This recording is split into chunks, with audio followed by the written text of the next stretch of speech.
Avant de commencer mon allocution, juste un mot sur cette salle qui s'appelle Colbert. Colbert ayant été la personne qui a fait le Code noir. C'est la salle d'honneur de l'Assemblée nationale et je voudrais dire que la République française s'enorgueillerait de renommer cette salle, par exemple, d'esclaves qui ont milité et qui ont donné de leur corps et de leur énergie pour l'abolition de l'esclavage. Merci.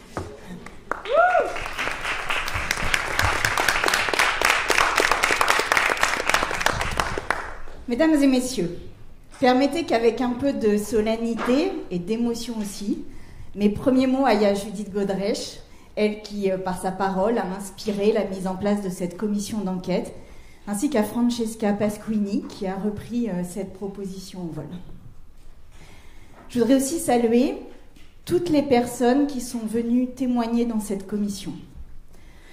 Je commence par, évidemment, les victimes, dont les paroles ont été importantes dans cette commission d'enquête. Et je le redis, vos paroles ont été importantes, vraiment. En tant que présidente, je voudrais vous dire toute la reconnaissance, la gratitude que j'ai pour vous qui avez parlé. Je sais combien ces paroles ont été pour vous douloureuses, dangereuses. Combien elles vous ont semblé lourdes. Chaque mot que vous avez posé semblait avoir été pesé, sous-pesé, réfléchi, écrit, ciselé. Vous avez semblé parfois être emporté par l'émotion, mais je voudrais vous dire que ce que nous retenons, nous, de vos auditions, c'est la puissance transformatrice de ces paroles et de vos témoignages. Leur force, évidemment, et votre courage à tous et toutes. Pour tout cela, et dans ces murs de l'Assemblée nationale française, je vous le redis, merci.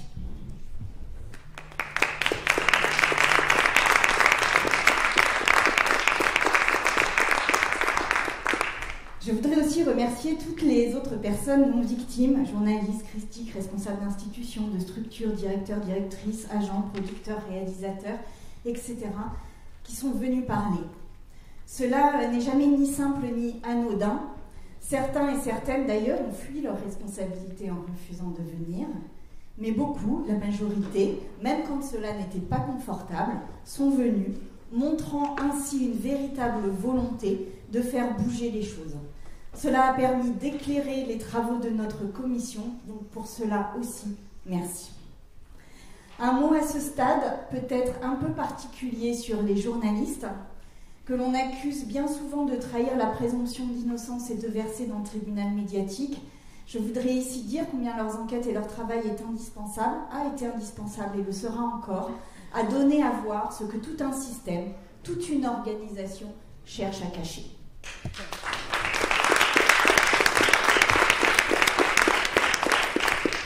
Après 6 mois de travaux, 85 auditions et 350 personnes entendues, sans compter les quelques semaines pendant lesquelles la première commission d'enquête a eu le temps de travailler avant la dissolution de l'Assemblée nationale, le constat est clair, il est sans appel.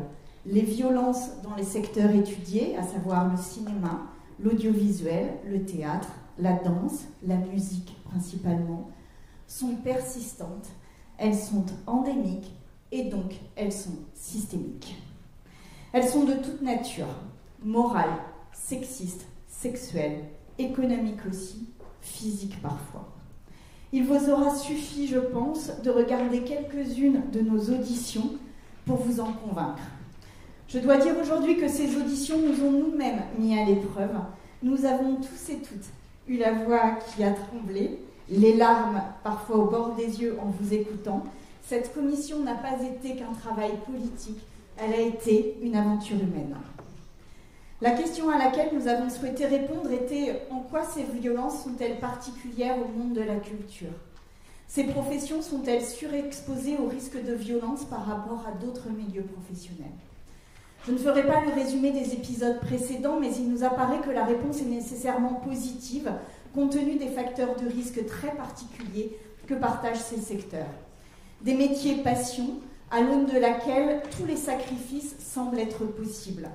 La pression du temps, la pression de l'argent, la familiarité et la promiscuité lors des tournages ou des tournées, un sentiment d'appartenance à une grande famille, de ne pas être dans une relation de travail, un intérêt supérieur à servir celui de la création. La précarité économique, évidemment, qui domine, une forte hiérarchisation, un recrutement quasi exclusif par le biais des réseaux professionnels et un très fort entre-soi. Enfin, un culte absolu de l'auteur, de la création, qui autorise toutes les dérives et entretiennent l'omerta. Parce que oui, omerta, il y a. Complaisance même, dirais-je, avec celles et ceux qui commettent les violences. Je vous épargnerai la litanie de ces violences qui figurent dans mon avant-propos et qui innervent également le rapport. Elle illustre, hélas, combien ces violences sont en réalité continues et s'exercent tout au long de la carrière de femmes et d'hommes, comme de nombreux témoignages l'ont mis en avant devant la commission, mais aussi par écrit. Cela débute dans les écoles, se poursuit dans les castings, les tournages, les festivals, les promotions, les cérémonies.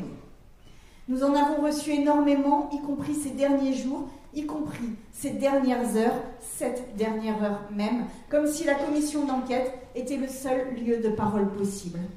C'est bien là que réside le problème. La police, la justice n'apparaissent pas comme des lieux de recueil possible de la parole des victimes. Or, c'est bien là que ces violences doivent être traitées in fine. Le rapporteur consacre une grande partie du rapport, d'ailleurs, à la procédure judiciaire en général, et il a raison de le faire. Les pistes qu'il propose sont pour toutes les victimes de violences sexistes et sexuelles, pas uniquement dans le monde de la culture, et elles me paraissent très importantes. L'autre constat que nous avons fait et que je souhaite rappeler ici est celui d'une forme d'incurie, et je pèse mes mots, des employeurs du secteur. En tout cas de la plupart d'entre eux. La création passe avant tout, y compris avant le droit du travail. L'argent passe avant tout, y compris avant le droit pénal. Je pense notamment à la constance avec laquelle Canal+, par exemple, défend encore aujourd'hui Jean-Marc Morandini et se cache encore, après 4 condamnations au total, derrière la présomption d'innocence pour justifier son maintien à l'antenne tout en avouant en commission la véritable raison de cette décision. Il fait de très bonnes audiences. Où sont les victimes dans cette histoire? On ne les voit pas, on ne les écoute pas. Beaucoup l'ont reconnu, on n'a pas voulu voir. Il est temps d'ouvrir grand les yeux et les oreilles, de cesser de réserver son humanité aux seuls auteurs de violences et de traiter les victimes avec le respect et la dignité qui leur est due. La question à laquelle... je reprends mon discours. Je voudrais juste terminer ces mots en remerciant très chaleureusement les députés qui ont assisté de manière assidue à la commission d'enquête et un merci particulier à Sarah Legrain qui a fait un grand nombre d'auditions. Je voudrais aussi remercier les administrateurs et administratrices de l'Assemblée sans qui tout ce travail n'aurait pas été possible, ainsi que nos collaborateurs et collaboratrices parlementaires qui, eux aussi, ont été récipiendaires de témoignages forts, parfois douloureux, et sans eux, notre travail de député ne pourrait pas être le même. Merci à vous tous et toutes.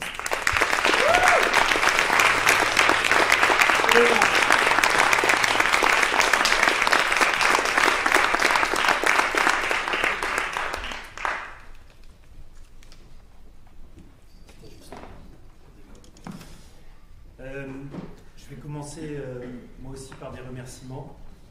Déjà remercier Sandrine Rousseau, ma présidente pendant tout ce travail. On a su, je crois, travailler dans un esprit transpartisan et avec une seule volonté, comme vous l'avez compris, vous écouter et proposer un certain nombre de solutions. Remercier évidemment Francesca Pasquini qui a été avec moi à l'origine de la première commission d'enquête. Elle ne pouvait pas être là aujourd'hui, mais elle nous a envoyé des cœurs, des petits cœurs. Remercier évidemment vous toutes, Judith, Sarah, Agathe, en commençant à vous citer, je vais en oublier, mais c'est vraiment un merci collectif.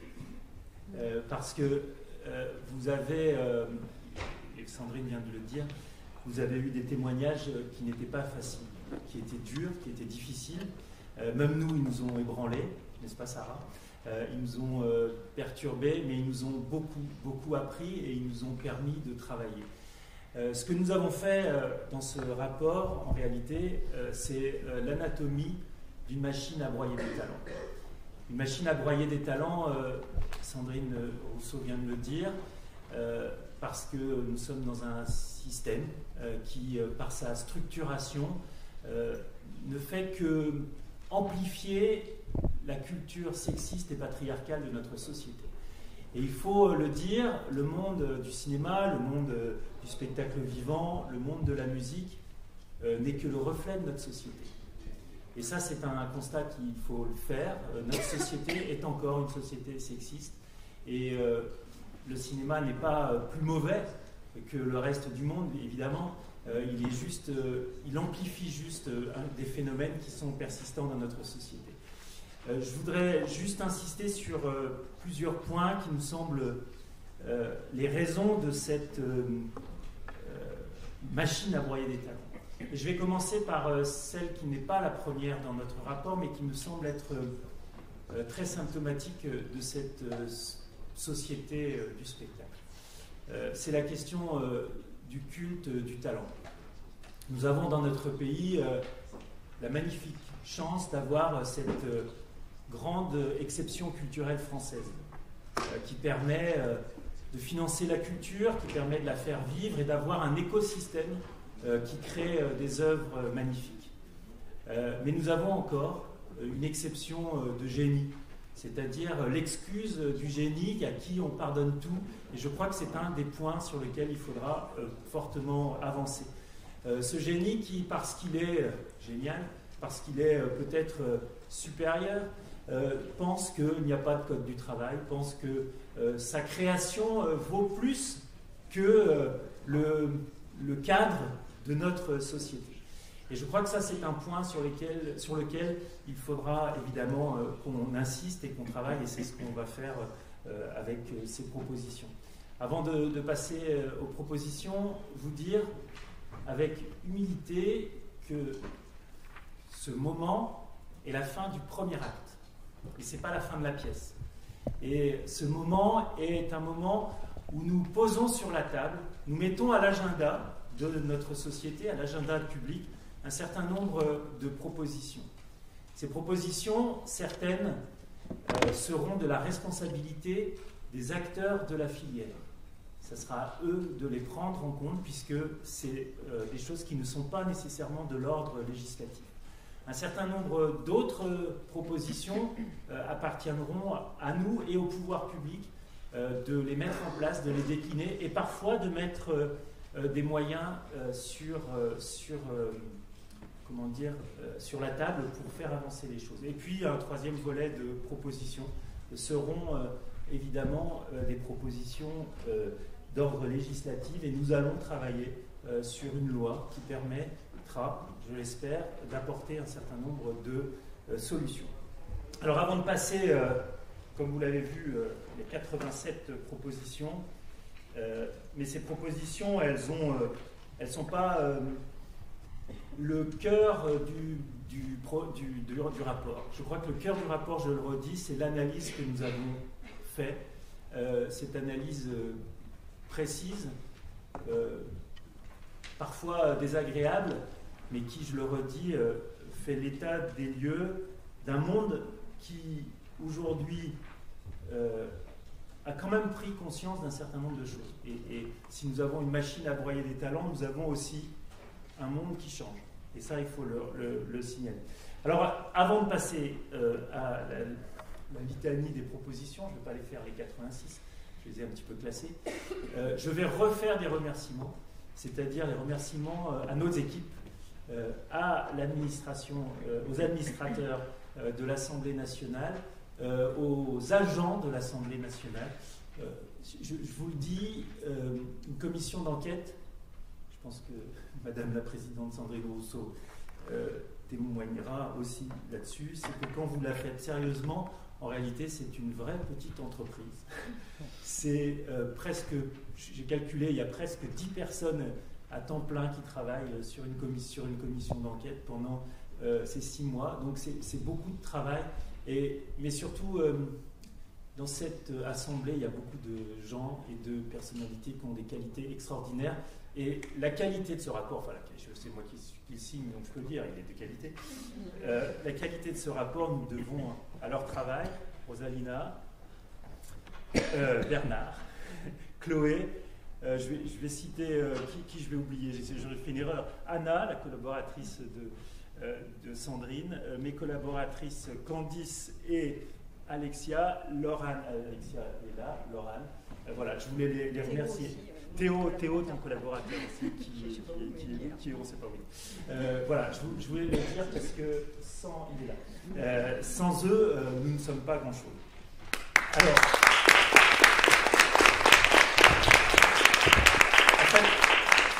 en fait, on est un peu comme au cinéma, on a des équipes. Nous, on essaye de bien les traiter. On essaye. Bon, alors, première grande série de préconisations. Donc l'idée c'est vraiment la question, on va prendre la question des enfants, parce que cette commission d'enquête c'était aussi le point de départ. Je rappelle que le point de départ de cette commission d'enquête, je crois que c'était le 14 mars 2024, audition de Judith devant la délégation aux droits des enfants et aux droits des femmes avec Perrine, la présidente de la délégation aux droits des enfants qui était là. Alors déjà, nous souhaitons étendre le cadre juridique actuel qui s'arrête à 16 ans, vous savez, sur la protection et les règles d'autorisation. Nous souhaitons l'étendre à 18 ans. Pourquoi 18 ans? Tout simplement, ça me semble être du bon sens, parce qu'entre 16 ans et 18 ans, vous êtes fragile, et entre 16 ans et 18 ans, vous êtes évidemment potentiellement aussi une proie. C'est un âge qui est un âge charnière et qu'il faut protéger. On souhaite une mesure que je pense forte et qui fera peut-être du bruit, mais qui me semble être de bon sens. On souhaite prohiber la représentation sexualisée des mineurs à l'écran et dans les photographies de mode.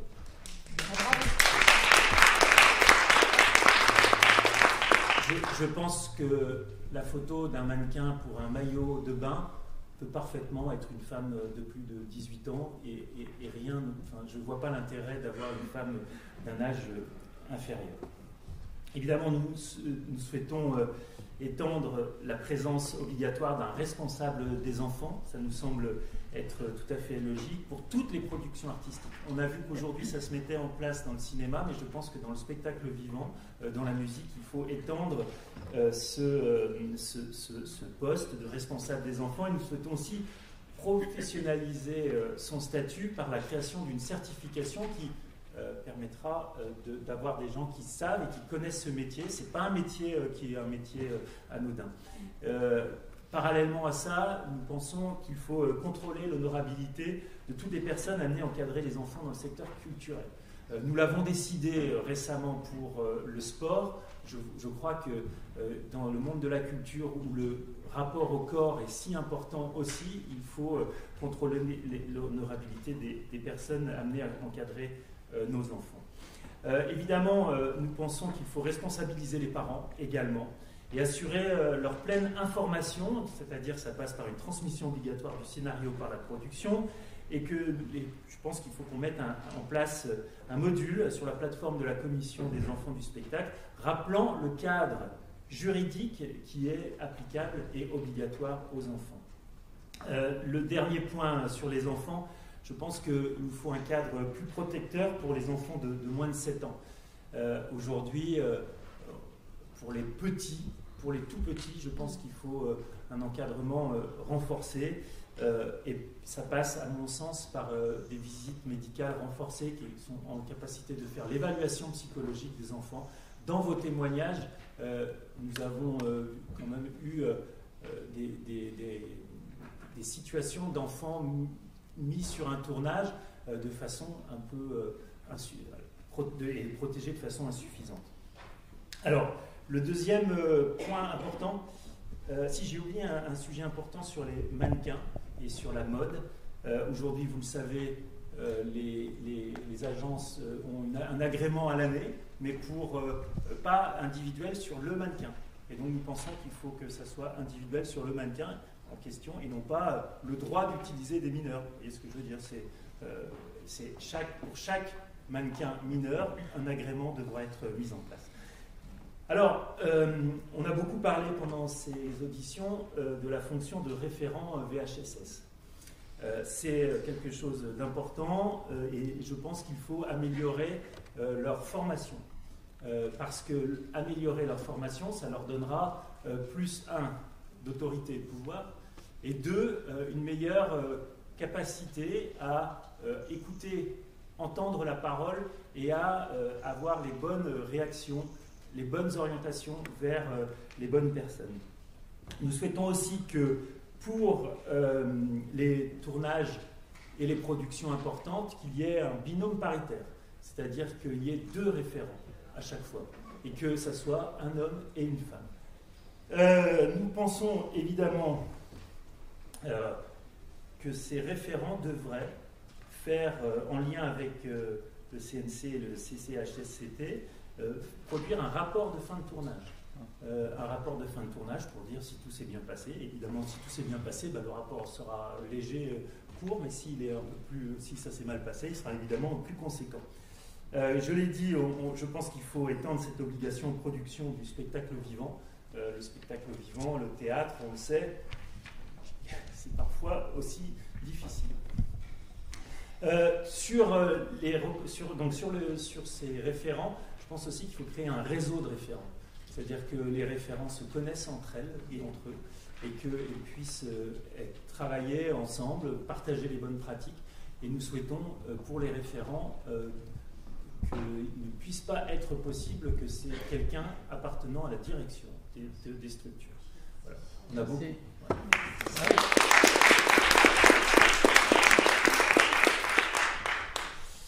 Alors, on pense également dans d'autres propositions, dans d'autres types de propositions, évidemment, il faut renforcer le contrôle de l'État et l'information des partenaires sociaux en matière de violence. On pense qu'il pourrait y avoir un inspecteur du travail qui serait détaché auprès du CNM et du CNC, permettant à l'inspection du travail de mieux connaître encore le monde du cinéma et de s'adapter à celui-ci. Évidemment, on pense qu'il faut renforcer les moyens humains et financiers des CCHSCT et on pense aussi que le CCHSCT qui n'existe pas pour le spectacle vivant et la mode pourrait se mettre en place. Alors, un point sur lequel je pense qu'il faut faire des efforts, en réalité, amplifier ce qui a déjà été fait. Et là, je veux saluer le travail qui a été fait par le CNC depuis quelques années. Je pense qu'il participe à la prise de conscience. Et si notre rapport est dur, et si notre rapport est pas simple pour ce monde, je crois qu'il faut quand même dire, il faut quand même reconnaître qu'une prise de conscience est en cours et que les choses sont en train de changer. Et le rôle et le moment que nous passons en ce moment, c'est d'amplifier ce changement. Donc, sur les formations, je pense qu'il faut inclure obligatoirement une formation au droit du travail et à la prévention des violences dès les écoles. C'est-à-dire que vous, artistes, vous devez être formés à la connaissance des violences et vous devez être formés au droit du travail. Ce n'est pas accessoire, en fait. C'est ce qui vous protège. On pense qu'il faut étendre les obligations de formation telles que celle qui a été mise en place par le CNC aux autres milieux, c'est-à-dire à l'audiovisuel, au directeur de casting et au spectacle vivant. Alors, sur la formation, c'est un outil incroyable, c'est le meilleur outil pour la prévention. Et je redis, je salue l'initiative du CNC de faire une formation à chaque début de tournage. Ça permettra, on l'a vu, on y a été, on s'est déplacé à ces formations. Je pense qu'à chaque début de tournage, les techniciens, les techniciennes, les comédiens, les comédiennes, tout le monde sera rappelé à ce qu'il faut faire, sera rappelé au cadre, à notre cadre du Code du travail. Et je pense qu'à force, on avancera bien avec cette idée. Alors, sur la protection des professionnels que vous êtes, notamment les comédiens, dans les moments à risque de votre carrière. On l'a vu, un certain nombre d'entre vous nous ont raconté leur premier casting, et dès le premier casting, des propos sexistes et parfois même des violences sexuelles. Et donc, nous souhaitons réglementer les castings. Les castings doivent être organisés dans des locaux professionnels, pendant des heures ouvrables, en présence de 2 personnes au moins, et en interdisant évidemment les scènes d'intimité ou de nudité, même partielle. Évidemment, en cas de besoin sur une nudité ou sur une intimité, il faudra qu'elle soit nécessairement accompagnée d'un coordinateur d'intimité. Nous pensons qu'il faut réglementer à nouveau la profession d'agent. La profession d'agent a été déréglementée par la directive service, directive européenne, et aujourd'hui, vous n'avez pas besoin de carte professionnelle pour être agent. Et je pense que c'est une erreur. Les agents sont l'interface entre les productions et ce qu'ils appellent les talents, les comédiens et comédiennes. Je réserve le mot talent à aussi tous les techniciens qui travaillent sur tous les différents tournages et tous les différents spectacles de France et de Navarre. Donc, réglementer à nouveau la profession d'agent, et à ce titre, nous avons saisi l'autorité de la concurrence parce que nous nous posons des questions sur la concentration et sur la concentration dans ce milieu. Aujourd'hui, vous avez 2 grandes agences et puis quelques autres, et je pense que ce n'est pas nécessairement ce qu'il y a de plus simple. Alors une mesure qui est évidemment attendue, sur laquelle on a eu beaucoup de débats, on en a beaucoup parlé, c'est la question de l'encadrement des scènes d'intimité dans les productions cinématographiques, audiovisuelles et le spectacle vivant. Nous pensons qu'il faut détailler les scénarios, que les scénarios soient même, ça a été proposé par les garçons d'ailleurs, par les acteurs, qu'ils soient storyboardés sur les questions de scènes d'intimité. On ne peut pas, pour une actrice ou pour un acteur, se contenter de la lecture d'un scénario et de voir scène d'amour. Scène d'amour, ça veut dire beaucoup de choses. Et pour un comédien, l'engagement pour ce film, il doit savoir ce qu'il aura à faire. Et donc, on souhaite que ça puisse être contractualisé. Et évidemment, dans le cas où un des acteurs souhaite la coordination d'intimité, elle sera obligatoire. Et nous souhaitons qu'elle soit à chaque fois proposée par la production. Évidemment, j'ai oublié de dire, ce métier de coordinateur d'intimité, il faudra qu'il soit certifié et qu'il soit encadré. Alors, sur la question, je reviens sur la question des mannequins, nous souhaitons mettre un terme aux pratiques d'endettement des mannequins. Aujourd'hui, vous avez des pratiques qui s'appellent le statement et qui endettent des mannequins. Les mannequins ne sont pas payés. Elles sont payées parce qu'elles ont parce que l'agence a avancé des frais d'hébergement, frais de transport. Je pense que dans notre société, tout travail mérite salaire, évidemment. Rassurez-vous, on a presque fini. Nous souhaitons mettre en œuvre des mesures pour limiter les phénomènes d'omerta et mettre les employeurs du secteur culturel face à leurs responsabilités. Évidemment, en facilitant les enquêtes internes, ces enquêtes internes sur lesquelles on a beaucoup parlé, et on pense qu'il faut certifier les organismes extérieurs qui font les enquêtes internes.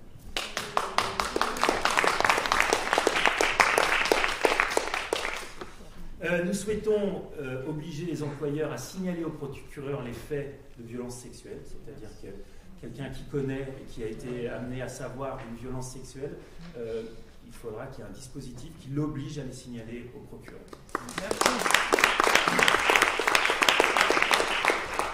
Enfin, sur les phénomènes d'omerta, il nous est apparu qu'il y avait un vrai problème lié à l'argent, tout simplement. Le nerf de la guerre. Souvent, des personnes victimes ne souhaitent pas témoigner parce qu'elles savent qu'elles vont mettre en péril un projet et que leur témoignage va, entre guillemets, planter le film. Alors pour cela, nous souhaitons rendre obligatoire la couverture assurantielle des risques de violences sexistes et sexuelles dans les productions culturelles. Le rendre obligatoire aura la vertu d'avoir plusieurs assurances qui seront obligées de travailler sur le sujet, de proposer des offres aux productions, et je crois que tout le monde y gagnera. Les productions, évidemment vous, et aussi l'œuvre finale. Alors, quelques mesures d'ordre plus général pour conclure. Madame la Présidente Sandrine, tu l'as dit, il faut que nous améliorons, et ça c'est une préoccupation que j'ai au regard de ce sujet qui vous concerne, mais aussi de l'ensemble de la société. Nous devons améliorer la prise en charge judiciaire des victimes de violences morales, sexistes ou sexuelles dans un cadre professionnel ou dans un cadre plus large. Je pense qu'il faut étendre aux violences professionnelles les juridictions spécialisées dans les violences intrafamiliales. Vous avez des personnalités, des juges, des magistrats, des enquêteurs qui ont maintenant une compétence sur les violences intrafamiliales. Alors bien qu'elles ne soient pas exactement les mêmes que les vôtres, je pense que nous pouvons étendre ces juridictions spécialisées. Je souhaite ouvrir le débat sur la prescription glissante des violations sexuelles commises à l'encontre des majeurs. Nous l'avons fait pour les mineurs. Je pense que nous devons nous poser la question, analyser juridiquement la possibilité de le faire pour les violences sur les majeurs. La prescription glissante, c'est la possibilité quand vous avez une victime prescrite mais sur laquelle il y a d'autres victimes qui ont déclenché des procédures et que les procédures sont en cours, la possibilité d'ouvrir les enquêtes pour la personne qui est dans le cadre de la prescription. Je crois que c'est une question de justice et une question aussi de régler cette question de la prescription auquel moi je tiens, la prescription générale, mais de l'aménager pour pouvoir justement avancer sur cette question. Dans le cadre de cette idée d'améliorer la prise en charge judiciaire, je pense qu'il faut prévoir une aide juridictionnelle de plein droit pour accompagner les victimes lors du dépôt de plainte. Ça existe pour les mineurs, je pense qu'on peut l'étendre pour les majeurs. Ensuite, un sujet qui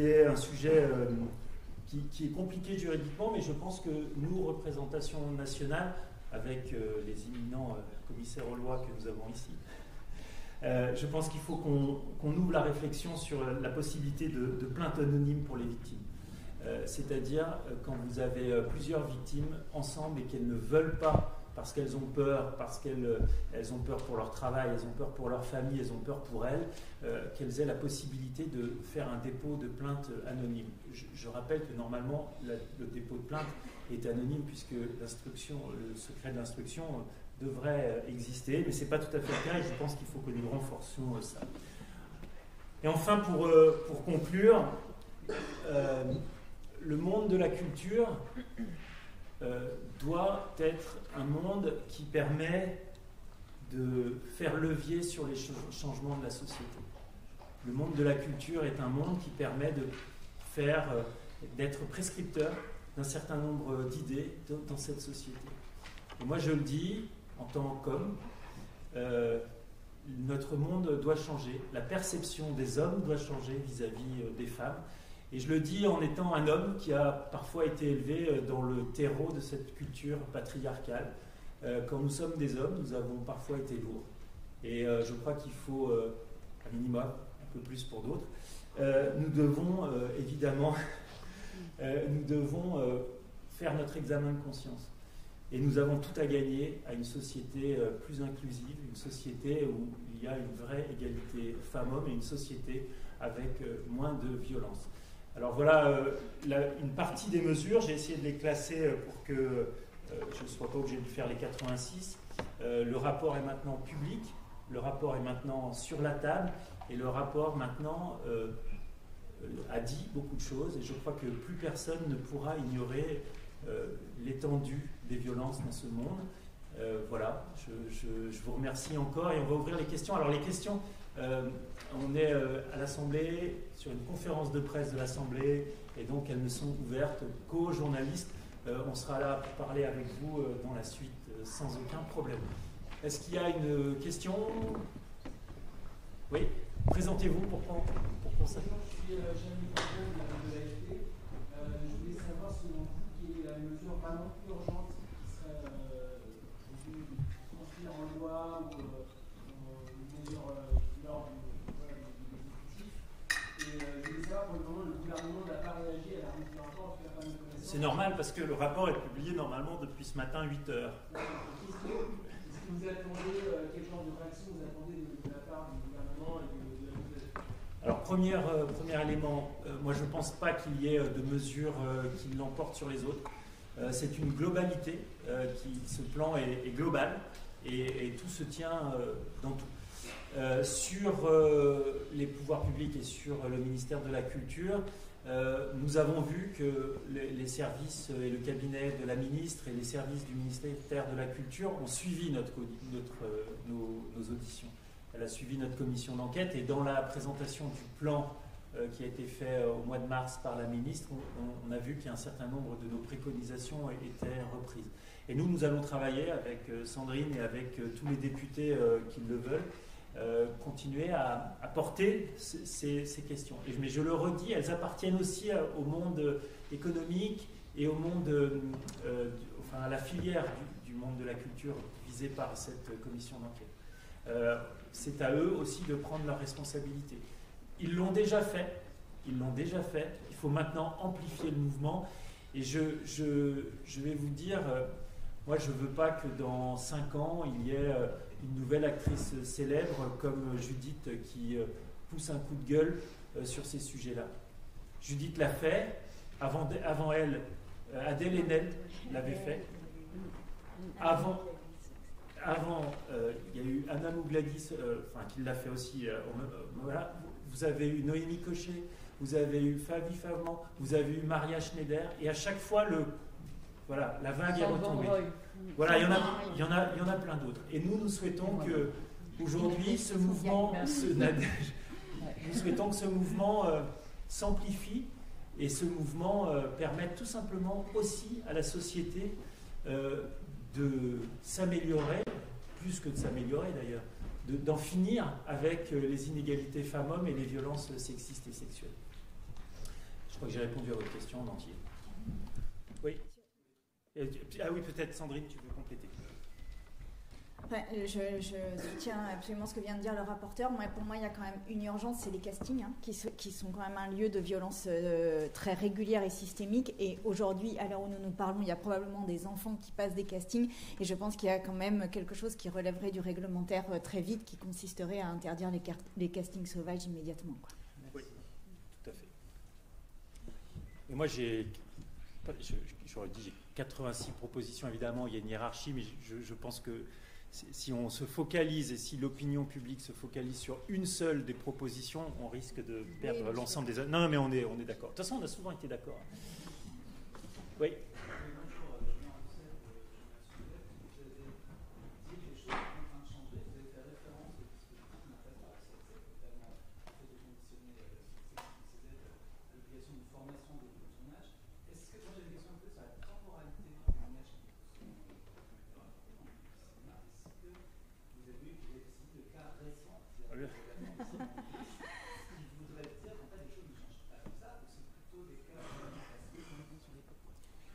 Il y a les deux, évidemment, mais pour rien vous cacher, on reçoit encore des témoignages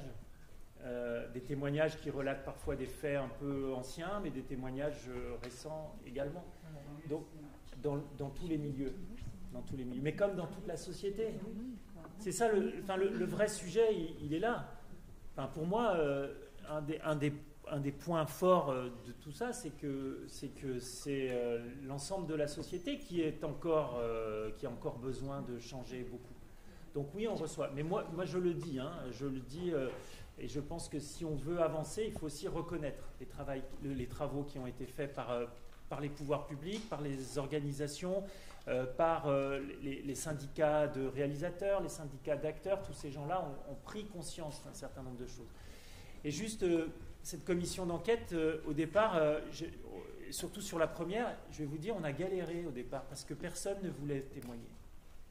Personne ne voulait témoigner sur la première commission d'enquête. Évidemment, et Nadège, tu le dis, il y avait des gens qui avaient peur de prendre des risques. Et on a ouvert un flot, un robinet, et aujourd'hui, il coule. Et on a reçu, en plus des 400 personnes auditionnées, on a reçu je pense, pas loin de centaines de témoignages écrits. Vous avez des organisations par exemple de réalisateurs ou des les maquilleuses qui ont fait des enquêtes internes. Et tout ça, on a un certain nombre de choses qui remontent et qui vont nourrir et qui vont objectiver aussi la réalité. Et moi, je le dis, il y a une mesure aussi qui est importante, c'est deux choses. Au niveau global, au niveau national, il faut refaire une enquête virage, qui a été une enquête faite par l'INED, qui date aujourd'hui de 2015, sur la prévalence et les violences sexistes et sexuelles dans l'ensemble de la société. Je pense qu'il faut la refaire, cette étude, parce qu'elle a 10 ans. Et en 10 ans, il y a beaucoup de choses qui ont changé. Il y a l'émergence aussi de nouveaux dangers par rapport aux réseaux sociaux, par rapport au harcèlement numérique, etc. Et il nous faut aussi des statistiques au niveau du ministère de la Culture, avec ce que je souhaite avoir, un baromètre des violences sexistes et sexuelles, annuel ou biannuel, pour permettre de faire ce suivi et pour voir si, j'ai envie de dire, la pression redescend. Si ça reste identique et si ça ne redescend pas, il faudra qu'on aille encore plus loin. Donc, voilà. Vas-y, complète. Pardon. Si je peux juste compléter sur les enquêtes, il me semble extrêmement important à la fois d'avoir une évaluation objective de la situation, puisqu'aujourd'hui nous en manquons, et pourtant il y a des possibilités d'utiliser des fichiers, des ressources, des datas là-dessus. Et donc il faut absolument que des chercheurs et chercheuses se mettent sur le sujet et nous donnent quand même une photographie objectivable de la situation. Mais je voudrais aussi que cette photographie dise ce qu'on appelle l'intersectionnalité, c'est-à-dire le cumul des discriminations, le cumul des violences, puisque nous avons eu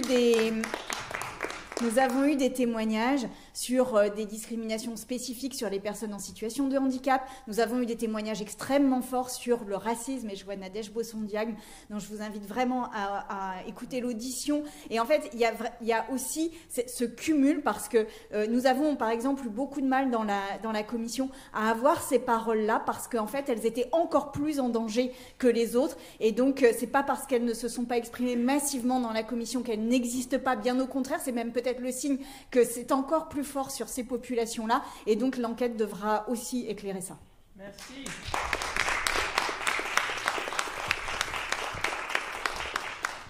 Est-ce que il y a d'autres questions? Oui. Bonjour, je suis Catherine pour le New York Times.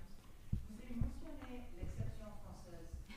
Dans votre recherche, est-ce que vous pouvez éclairer un peu pourquoi en France, après presque 10 ans maintenant de MeToo, 8 ans maintenant de MeToo, il y avait cette résistance continuelle? Est-ce que c'est quelque chose dans la culture, dans le monde artistique? Est-ce que vous avez regardé ce qui s'est passé aux États-Unis aussi, et une différence entre les deux pays en réaction à ça? On n'a pas fait d'études comparées avec les autres pays. C'eût été intéressant. Mais le temps, 6 mois, nous était compté et nous n'avons pas pu le faire, mais je pense que c'est une piste aussi pour s'améliorer. Mais je sais qu'un certain nombre de personnes l'ont fait. Et d'ailleurs, c'est étonnant parce que ce qui a été mis en place par le CNC inspire les autres pays. Voilà. Après, je pense qu'une des raisons pour laquelle il y a des freins dans notre pays, c'est, je crois que c'est ce culte de l'auteur. Ce culte de l'auteur tout-puissant à qui on pardonne tout, l'auteur tout-puissant qui a tous les droits. On l'a vu avec les paroles de monsieur... Oui, quand je dis l'auteur, c'est le talent tout-puissant. C'est vrai, c'est pas l'auteur. C'est pas l'auteur. C'est juste quand on dit le culte de l'auteur, on dit, la formule est rarement le culte du talent. Mais c'est ça la réalité, c'est le culte du talent. C'est-à-dire cette personne qui, parce qu'il est doué, parce qu'il est fort, est au-dessus du reste. Ben non. Et on l'a vu, c'était quelque chose qui nous a frappé, et c'est ce qui avait frappé d'ailleurs le CNC à l'époque dans la mise en place des programmes de formation des producteurs. Vous aviez des gens qui n'étaient pas suffisamment au point, qui étaient défaillants sur la question du droit du travail. Voilà. Et donc le droit du travail doit être non pas renforcé, il existe, on a un cadre extrêmement protecteur dans notre pays, mais il doit tout simplement être appliqué. Et je crois qu'il faut cette culture de continuer à produire des œuvres en respectant le droit du travail, en respectant les personnalités, chaque personnalité. Voilà. Bon, tu peux compléter.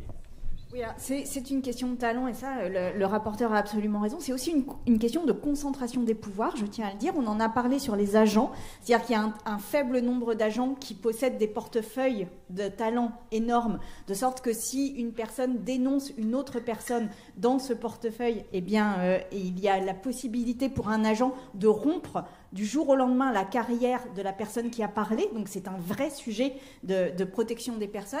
Mais il y a aussi les structures qui parfois ont des personnes à leur tête qui sont là depuis très longtemps et qui parfois ne font pas preuve d'une grande ouverture d'esprit. Je pense par exemple à la Cinémathèque qui, avec Maria Schneider, a quand même fait preuve d'un conservatisme et d'une volonté de freiner la reconnaissance de ce qu'avait subi Maria Schneider sur le tournage, moyennant quoi d'ailleurs ils ont obtenu à peu près l'exact inverse comme objectif, puisque maintenant tout le monde sait ce qui s'est passé sur ce tournage-là. Mais ce que je veux dire aussi, c'est que certes il y a des talents, mais il y a aussi des positions de pouvoir, et ça relève du ministère, qu'il va falloir quand même interroger, non seulement aujourd'hui, mais dans le temps, c'est-à-dire comment ces positions de pouvoir sont aussi des lieux où il y a une rotation des personnes, de sorte qu'il y ait aussi une rotation des profils et une ouverture des capacités à voir les différentes facettes de quelque chose. Oui, et juste compléter, je pense qu'il faut qu'on ait, et c'est pour ça qu'on parle, nous, de transformer le bonus parité en bonus, en malus en réalité. Je pense que ça reviendra au même. Hein. Pour les productions, ça reviendra au même à partir du moment où elles utiliseront et qu'elles mettront en valeur un certain nombre de talents féminins. Et je crois que dans notre pays, nous devons rappeler que nous avons des femmes artistes et des grandes femmes artistes.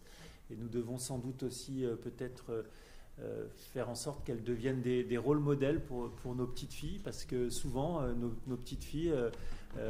d'ailleurs, on l'a vu, vous avez vu par exemple, c'est assez symptomatique, il y a eu une audition des acteurs.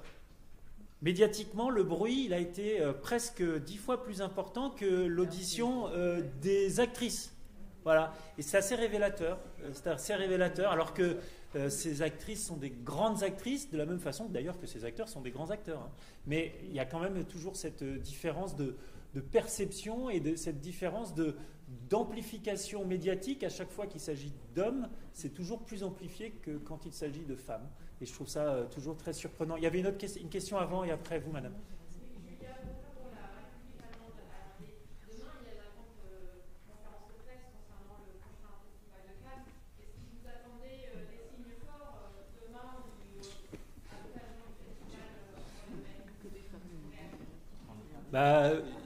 Je crois que cette année, la présidente sera une femme. C'est pas la première fois, mais c'est un signe fort.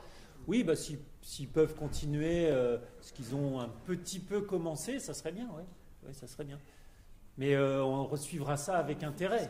Oui, il faut plus que ça. Mais moi, je suis modéré et Sandrine est un peu moins modérée. Donc non, mais il faut que... Oui, pour se faire applaudir, c'est parfois... Mais je peux faire... Mais tu t'es fait applaudir plein de fois. Le Festival de Cannes doit être le lieu de ce renversement des mentalités, doit être le lieu où on dit haut et fort, on dit de manière institutionnelle, on dit dans les paillettes et les tapis rouges, on le dit haut, on le dit au micro, on le dit à la tribune, qu'enfin, on a envie, tous et toutes, tous les acteurs, tous les échelons de ces métiers, que ça change, parce que ça n'est pas acceptable. Et en fait, je pense à toutes les personnes qui ont quitté des festivals en disant la honte, ou celles qui ont parlé et qui se sont retrouvées après toutes seules dans des salles, dans des arrière-fonds de restaurants. Je vous le dis aujourd'hui, et c'est un message que je lance au Festival de Cannes. Vous avez une responsabilité. Cette responsabilité, elle est de dire nous vous entendons, nous vous croyons, nous vous accompagnerons, et nous ne voulons plus que ce monde-là soit structuré de cette manière-là.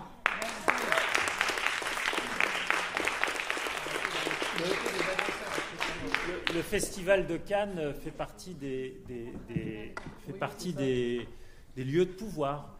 Et en tant que lieu de pouvoir, il a une responsabilité. Et en tant que lieu de pouvoir et en tant que responsabilités. Ils ne peuvent plus aujourd'hui ignorer un certain nombre de choses. Je crois que nous les décrivons dans ce rapport de façon rigoureuse, de façon méthodique et évidemment, grâce à vos témoignages, de façon extrêmement puissante. Il y avait une autre question. Ouais. Juste sur le Festival de Cannes, mais comme sur tous les festivals, il y a aussi un enjeu dont on n'a pas beaucoup parlé, qui sont les fêtes et les lieux festifs, les moments festifs, qui sont aussi des lieux de survenue de ces violences et qu'il convient aussi de réguler de manière ou de surveiller ou de donner la capacité aux personnes qui sont dans ces lieux festifs de pouvoir témoigner et signaler dès lors qu'il y a des comportements inappropriés. Et les fêtes n'en seront que plus bonnes. Et c'est vrai, il faut continuer à faire la fête, mais dans des conditions sérieuses et en ne faisant pas n'importe quoi. Il y avait une question là-bas, et je crois ici aussi, je ne sais plus. Oui, madame ?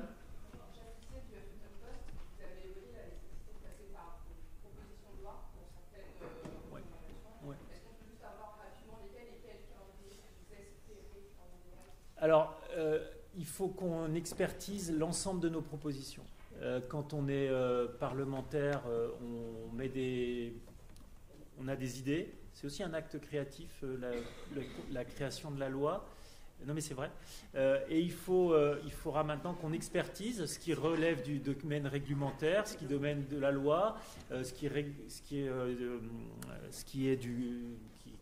relève du code pénal. Enfin, tout ça, nous allons continuer à travailler. On ne va pas vous annoncer un calendrier maintenant, mais je crois qu'on est un certain nombre à être déterminés. En tout cas, moi, je porterai le combat, évidemment. Il y avait une autre question. Ah oui, c'était vous, madame, pardon. Je vous ai